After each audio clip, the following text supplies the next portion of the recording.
আসসালামু আলাইকুম। আজকে আমি দেখাবো কিভাবে স্টুডেন্টের রিমার্ক এন্ট্রি দিবেন। সর্বপ্রথম হচ্ছে টিচার মডিউলে চলে আসবেন। টিচার মডিউলে আসার পর দেখবেন এক্সাম প্রোগ্রেস রিপোর্ট এবং মার্ক এন্ট্রি। এখান থেকে আমরা তিনটা অপশন পেয়েছি: exam mark entry, print blank sheet এবং হচ্ছে রিমার্ক এন্ট্রি। এই যে যে রিমার্ক এন্ট্রি আসছে এখানে ক্লিক করে দিবেন। এখানে ক্লিক করার পর এখানে এক্সাম সিলেক্ট করে দিবেন। এখান থেকে যে এক্সামের জন্য দিবেন সেটা অ্যানুয়াল এক্সামের জন্য শুধু অ্যানুয়ালে দিলেই হবে। এর আন্ডারে যে এক্সামগুলো আছে এতে দেওয়া লাগবে না, শুধুমাত্র অ্যানুয়াল এক্সাম সিলেক্ট করবেন।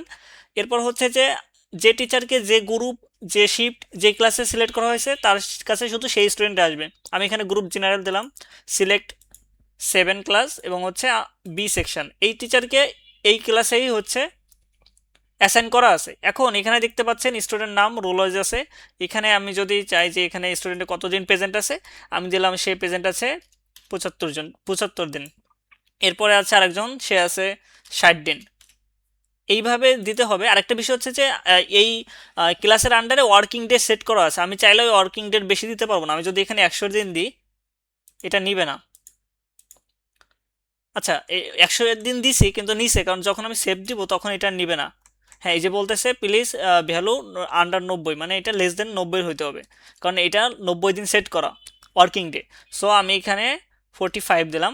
এরপর নিচে এসে আপনারা হচ্ছে যে এখানে সেভ অ্যান্ড সাবমিট দিবেন।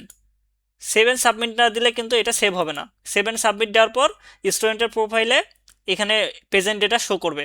আর ওয়ার্কিং ডে এটা আপনাদের দেওয়া লাগবে না, শুধু প্রেজেন্ট ডেটা দিলেই হচ্ছে। ধন্যবাদ সবাইকে, আশা করি সবাই বুঝতে পেরেছেন।